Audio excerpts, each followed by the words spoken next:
আজ সকালে আরামবাগ বিধানসভার বিজেপি প্রার্থী হেমন্ত বাগ তিরল অঞ্চলের শ্রীরাম মন্দিরে পুজো দিয়ে তার নির্বাচনী প্রচার অভিযান ও জনসংযোগ যাত্রার সূচনা করেন। পুজো শেষে তিনি সরাসরি পৌঁছে যান তৃণমূল কংগ্রেস প্রার্থী মিতা বাগের গড়ে। সেখানেই শুরু করেন তার জোরদার প্রচার। এদিনের জনসংযোগে এলাকায় মানুষের ব্যাপক উপস্থিতি এবং উচ্ছ্বাস প্রার্থী সহ দলীয় কর্মীদের যথেষ্ট উজ্জীবিত করেছে। সাধারণ মানুষের সঙ্গে সরাসরি যোগাযোগ, তাদের অভ্যর্থনা এবং সমর্থন সব মিলিয়ে গোটা প্রচার পর্বে এক আলাদা আবহ তৈরি হয়। হেমন্ত বাগ আত্মবিশ্বাসের সঙ্গে বলেন, জয় শুধু সময়ের অপেক্ষা।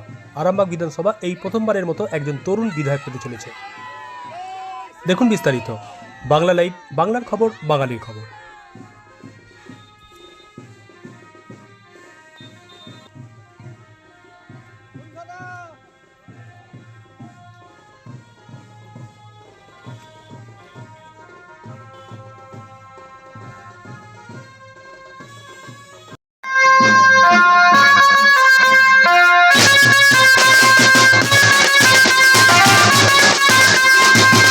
পদ্ম ফুলের মাঝখানে পদ্ম ফুলের চাপছে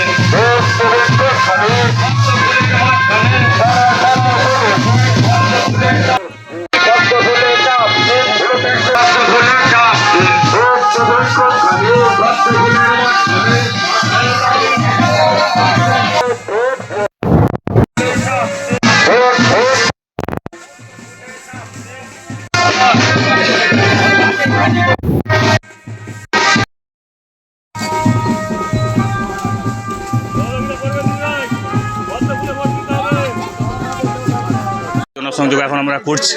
আজকে সারাদিনের এই তিরল অঞ্চলেই সারাদিনের আজকে আমরা কার্যক্রম রেখেছি। এখানে প্রায় 1:30 পর্যন্ত গ্রামে জনসংযোগ করার পর 2টোর সময় আমার কর্মীদের সাথে এখানে কার্যকর্তাদের সঙ্গে সহভোজ করব। সহভোজ করার পর এই তিরল অঞ্চলের যারা আমাদের ভারতীয় জনতা পার্টির কার্যকর্তা আছে তাদেরকে নিয়ে আমি 1 ঘন্টার একটা তাদেরকে নিয়ে আমি 1 ঘন্টার একটা কর্মী সম্মেলন করবো এই তিরল অঞ্চলেতেই, যে কোনো একটা জায়গায় করব। কর্মী সম্মেলন করার পর আবার বৈকালবেলা আমি এই তিরল অঞ্চলেই আজকে সারাদিনের কার্যক্রম আমি তিরল অঞ্চলেই রেখেছি। বৈকালবেলা বৈকাল 4টা থেকে গোলতা এবং করুই যে গ্রাম আছে সেই করুই এবং গোলতা গ্রামেতে জনসংযোগ করব। সেখান থেকে 4টা থেকে 7টা পর্যন্ত জনসংযোগ করব এবং তারপরে আমি এখান থেকে কার্যক্রম সেরে বেরোবো।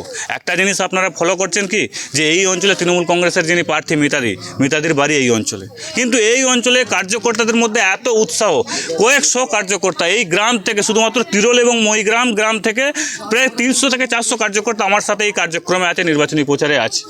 মিতাবাগের নিজের গ্রাম বলে এটা মনে হচ্ছে না, এখানে আমি প্রচার করছি মনে হচ্ছে যেন এটা আমার নিজের গ্রামে আমি প্রচার করছি। কার্যকর্তাদের মধ্যে এত উৎসাহ, এত উদ্দীপনা, এবং ওনার পরিবারের যারা সদস্য আছে তারাও আমার এই নির্বাচনী প্রচারে আছে। এটুকুন বলতে পারি, কার্যকর্তাদের এত উৎসাহ। আগামী দিনে তারা ঠিক করে নিয়েছেন পশ্চিমবঙ্গের বিজেপির সরকার হবে এবং আরামবাগে বিজেপির এমএলএ হবে। এলাকায় ঘুরছেন, কেমন উন্নয়ন দেখছেন? উন্নয়ন কিছুই করেনি 15 বছর। এই তো আমি যে রাস্তা দিয়ে জনসংযোগ করতে গেলাম, আমাকে প্যান্টটা গুটিয়ে আমার জুতা পর্যন্ত জলেতে ডুবে যাচ্ছে। এমন রাস্তায় বড় বড় গর্ত আছে, জল জমে আছে একটা। এই রাস্তাগুলো, যে রাস্তায় আমি জনসংযোগ করছি, মনে হচ্ছে লাস্ট বোল্টার মোরামের কাজ হয়েছিল 2010-11 সালে। অর্থাৎ সেই সিপিএমের আমলেই লাস্ট বোল্টার মোরাম পড়েছিল। 15 বছরে এই একটা এত বড় একটা রাস্তার একটা বোল্টার পর্যন্ত পড়ে নেই। তৃণমূল কংগ্রেসের উন্নয়ন এটাই। আমি আরামবাগের মানুষের দুয়ারে যাচ্ছি একটাই বার্তা নিয়ে। আমি আরামবাগের মানুষকে আশ্বস্ত করতে যাচ্ছি, আরামবাগের মা বোনেদিকে আশ্বস্ত করতে যাচ্ছি, দাদা ভাইদিকে আশ্বস্ত করতে যাচ্ছি। 15 বছরে তৃণমূল কংগ্রেস যা উন্নয়ন করেছে, 5 বছরে ভারতীয় জনতা পার্টিকে সুযোগ দিন, তার ডবল উন্নয়ন করে দেখাবো আরামবাগের জন্য। মিতাবাগের বাড়িতে প্রচার করতে এসেছেন গ্রামে থেকে, কতটা মনে হচ্ছে কম্পিটিটার কতটা হতে পারে? আমি মিতাদিকে এবং তৃণমূল কংগ্রেসের কোনো প্রার্থীকে আমি আমার নিজের কম্পিটিটার হিসেবে দেখছি। আমরা একটা জিনিসে ভাবছি, আমার লিড 30,000 হবে না 30,000 প্লাস হবে, এই নিয়ে চিন্তাভাবনা আছে। মিতাবাগের পরিবারের লোকের কয়েকজন লোক আমার এই নির্বাচনী প্রচারে জনসংযোগ করছে, আমার সাথে আছে, দেখে নেবেন। মিতাদি তো দেখছি যেখানে সেখানে রান্না বান্না করছে, ঘুটে দিচ্ছে, আপনি কীভাবে করছেন? ভবিষ্যতে যাকে যে কাজটা করতে হবে সেই কাজটা এখন থাকতে অভ্যস্ত হয়ে দিন, অভ্যাস করে। আগামী দিনে আরামবাগের মানুষ আপনাকে ওই দায়িত্বটা দেবে। গতকাল আরামবাগের পুরাতন সবজি বাজারের ওখানে একজন বিজেপির কার্যকর্তাকে মারধর করা হয়েছে, তৃণমূলের বিরুদ্ধে অভিযোগ, কি বলবেন? মারধর করা হয়েছে আমাদের নবকুমার মাইতি, আমার বিজেপি কার্যকর্তা, আমার লড়াকু সৈনিক। তিনি আমাদের কালকে 3 নম্বর এবং 19 নম্বর ওয়ার্ডের কার্যক্রম ছিল, জনসংযোগ ছিল। সেখান থেকে কার্যক্রমে জনসংযোগের জন্য আমাদের পতাকা, নবকুমার মাইতি পতাকা বাঁধছিল। পতাকা বাঁধতে যাওয়ার বেঁধে বাড়ি ফেরার সময় তাকে তৃণমূলের 2-4 জন দুষ্কৃতী তাকে মারধর করেছে। আমি এক তৃণমূল কংগ্রেসকে সাফ বার্তা দিতে চাইছি, আপনাদের সরকার 2026 সালে পশ্চিমবঙ্গে থাকবে না, কিন্তু আপনারা তো থাকতে হবে, আপনারা আপনাদের গ্রামে বাড়িতে থাকতে হবে। তাই যাতে গ্রামে সুস্থভাবে থাকতে চান সেই চিন্তাভাবনা করে আপনারা ভারতের সঙ্গে কী ব্যবহার করবে সেটা আপনারাই ঠিক করবেন। আপনার সমর্থনে আর হেভিওয়েট নেতাকে প্রচারে আসছেন। আমার গতকাল রাজ্য সভাপতি আরামবাগে আমার সমর্থনে রোড শো করবেন এবং আপনারা দেখতে থাকুন 1 সপ্তাহের মধ্যে নরেন্দ্র মোদী, যোগী আদিত্যনাথ, অমিত শাহ, সকল হেভিওয়েট, হেমন্ত বিশ্ব শর্মা, সকল নেতৃত্বরা আরামবাগে আসছে আরামবাগের নির্বাচনী জনসভা করার জন্য। রোড শো কথা বলতে হবে। গতকালের যে রোড শো আছে সেটা আমার রাজ্য সভাপতি আসছেন আরামবাগে আমার সমর্থনে রোড শো। আমার নির্বাচনী যে কার্যালয় আছে আরামবাগের নির্বাচনী কার্যালয় থেকে, দৌলতপুর থেকে নির্বাচনী কার্যালয় থেকে রোড শো শুরু হবে এবং সুজানীল সিনেমা হল পর্যন্ত রোড শো আগামীকাল হবে এটা, আগামীকাল বৈকাল 4টে।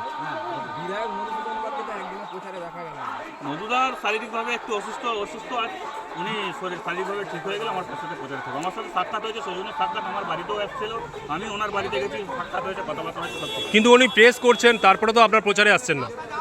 শারীরিকভাবে অসুস্থ, প্রেসটা তো বাড়ির ভিতরেও করতে পারা যায়, জেলা অফিসেও করতে পারা যায়। উনি একটু অসুস্থ আছেন, আশা করছি কয়েকদিনের মধ্যে প্রচারে আপনাকে দেখতে পাবে। ঠিক আছে।